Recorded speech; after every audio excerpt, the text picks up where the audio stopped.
All right, guys, so we have discussed several outreach strategies to date. Today, we are going to focus on the direct mailing strategy. And one of the biggest pros of this strategy is the fact that it's a lot of background action. Yes, there's a good amount of setup to be done in the beginning, but as you go, it becomes quite automated and it's kind of just some tweaks and, toggles as you move forward. There's a few different things that go into direct mailing. At a high level, we're going to be focusing on the setup or preparation of your direct mail campaign. The brainstorming that goes into the different creative pieces you're putting together, the language, the filtering of, how we get there with the data that we're choosing in your target market. And finally, we're going to go into, the platforms that we will be using. So we're going to jump into these three segments today. We're going to get, as detailed as we can. We'll give you, various different link outs for some of the platforms that we're using, and you'll get an idea of some of the campaigns that I've initiated to date.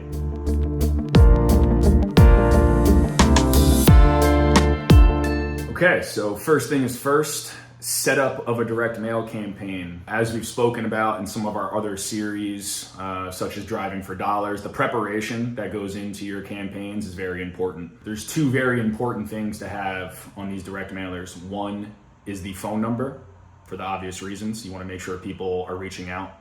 And also your website. Having your website so people can click through and fill out a form. You need to give them that means, right? So make sure you have your website on there, make sure you have the proper phone number on there, and you have the majority of the reach outs available for your lead. So we're going to move into strategy a little bit and talk exactly, the language that we're putting on the page and some of the thoughts that I'm having as, I drum up these content pieces. And by no means is this something that, I am doing by myself. Yes, I have a lot of input into these things, but I also encourage partnering with the right vendor. In my case, I use Postcard Mania. They have their own creative team. They work with a lot of real estate investors. So some may think direct mailing is, old or simply boring, but the fact is you need to understand who exactly you're reaching out to. Understanding who you're reaching out to based off of whether it's your filters or perhaps the demographic of your area could change the language that you're using. Most of my campaigns are somewhere in the 3K to 5K send out per month. Others have larger budgets. They're sending out, 10,000 plus a month. Maybe it's their primary strategy. Point is, you got to get a good amount of units out. It's a numbers game.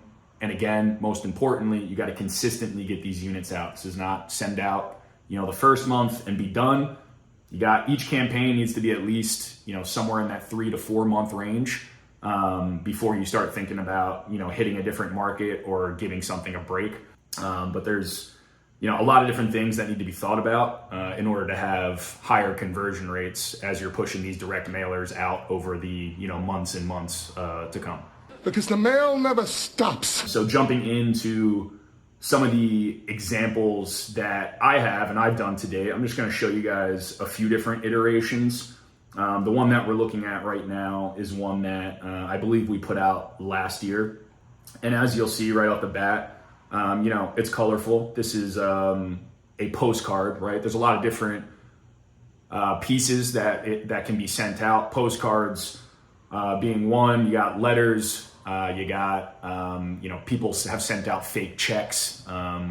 So there's different pricing that comes along with each one of these things. Pros of the postcard is that you do not have to open it. So as soon as it's mailed to them, whatever it is right in their face. They don't have a barrier to entry, if you will, of, having to open up that envelope. For this first piece that we sent out, you'll see that we've emphasized cash. Sell now, right? We have the nice little psychological factor of, your house is sold. Of course, I have my, branding on this postcard for Rise Properties. We're keeping it colorful. Maybe it's standing out, against some of the other pieces of mail that this person is looking at. And of course, we have the call to action, very important. The phone number is the main way people are going to be reaching out to either you or your inbound call center.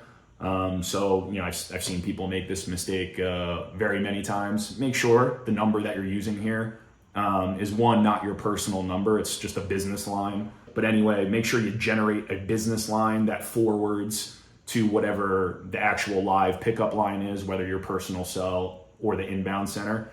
If you mess this up, you just burnt, your whole budget on a useless direct mailer. So very vital step to do, 3 checks plus on this to make sure it's going to the right number. I have my Rise Properties website here. You'll see across some of these other iterations I'm about to jump into, at least the next one, that I got a little smarter here as opposed to taking them directly to my landing page. The next iteration, we took them directly to my receive offer page, which is just a deeper page within my direct mailer that gets them right to the area that I want them to go to, which is the fill out a form, reach out to us, tell us what your property is. You want to keep it kind of easy for people to reach out to you. You don't want them to answer a million questions. Here is another version of an ad that we put together.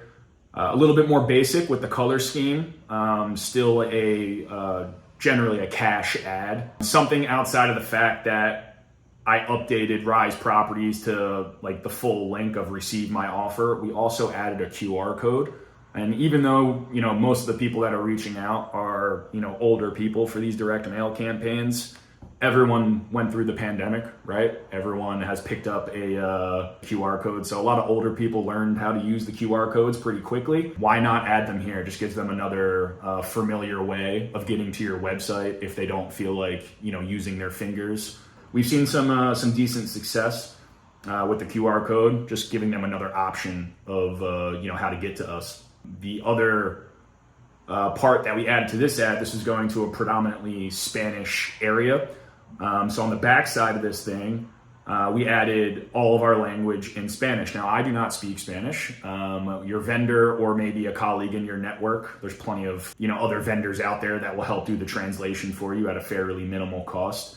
This was important for us, getting the Spanish content together to make sure we really increased that response and conversion rate. The back of the card has, a lot of the same stuff on the front of the card too. QR code flashed again, of course, the phone number in their face again, website. Another thing to note is I do not recommend putting your primary address on this for those of you guys who are, working out of home. You're sending this mailer out to thousands of random people, right? So, just be considerate of that as it's going out. So if you don't have an office, get a PO box. The other trick is just using your local UPS or FedEx store and throwing their address in, and that could be your return mail area. So just keep that in mind, as you're putting these things together. The last piece that we have here is our super basic piece. This is just a very clean, has the handwritten appearance, which is another, option we've talked about. Types of mail we're sending, the language that we're using, the colors, these are all toggles, but there's also the handwritten feel versus the obviously just typed out. And maybe they think, hey, okay, this feels a little bit more serious than, looking at this flashier ad that's like, oh, this is clearly just a marketing piece. Some people are more interested in the flashy. Some people are more interested in the cleaner, maybe perceived as more professional type of look. So we've seen good success with both of these things. We're going to continue to shoot out different iterations depending on, the month. Someone like a Postcard Mania will even give you an idea of, what colors are doing best, what types of mails are doing best. So stay in touch with whoever that partner is for you. It's a team sport here, as always. And just to highlight all the different things we're thinking about language-wise and what we're trying to market here, you've heard me say cash a million times. It's one of the biggest things that's on these ads. Quick closing, no headaches, no expenses, no commissions, covering closing costs. All of these things are kind of your buzzwords for your direct mail pieces. If you could only put one word on these direct mail pieces, think about what that would be. Of course, we got more than one word, but that's the exercise here. They all have their, pros, cons, but this is the reason that we split test, right? We try these different methods. We see which one works. Some may work better in certain markets than others. So I encourage you guys to keep playing with your ads and see what does best for you.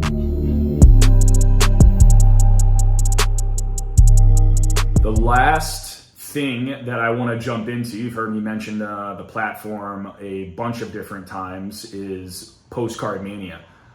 So there's a few different vendors out there. Postcard Mania, I believe, actually sends out the most mailers on a weekly, monthly basis. They have a pretty good cost per mailer just because of that, because they're doing so much volume. And of course, just like anything in life, the more mailers you're sending out, the better they can do on their budget. The other thing that I like about Postcard Mania is the fact that they offer some digital marketing as well. So they do have a digital team, and they will repurpose your ads for Google ads, Facebook ads. I don't put an incredible amount of budget behind this, but it's still something that is warranted if you're not doing your own, organic or, focused campaign on your website. This is something that's helping support my website. But going back to, the main focus here, the mail tracking, they have a very, friendly user interface. It shows, my last mailer that went out, where all the mailers went out. I'm reaching out to all the owners of these properties. These owners might be out of state. Obviously, you can see there's many that were out of state, but mostly focused to my, New Jersey area as I zoom in on this map. But again, there's no necessarily right answer as to what vendor you're using. Just do the homework. We will be able to provide some referral links here just for some discounts for you guys. I would recommend using Postcard Mania. I've been using them for a couple of years, and I've had zero issues. They give you plenty of that analytics, as you can see what's going on here. They're on top of you about making sure your mailers are going out at a good rate. That's pretty much the everything that goes into these direct mailing campaigns. So we talked about setup, strategy, different vendors that can be used. I can't, emphasize enough the importance of the, strategy or rather setup component of this. Make sure, what you're putting together before it goes out is something that you can stand by, something that, you've studied, maybe shared with your partners, feel good about it based off of the market that you're hitting. You've done your check, triple, 3 times, 5 times over to make sure that your phone number is connected. So there's, a lot of different components of direct mailing, as there are with a lot of these strategies, but it's also not rocket science. At some point you kind of just need to pull the trigger, get these things out there and see what happens. You learn as you go, you evolve, you get better, and ultimately you convert leads. That's what we're all trying to do here. So hopefully this video today was valuable for you guys. And we look forward to jumping into some of these other outreach strategies in the future.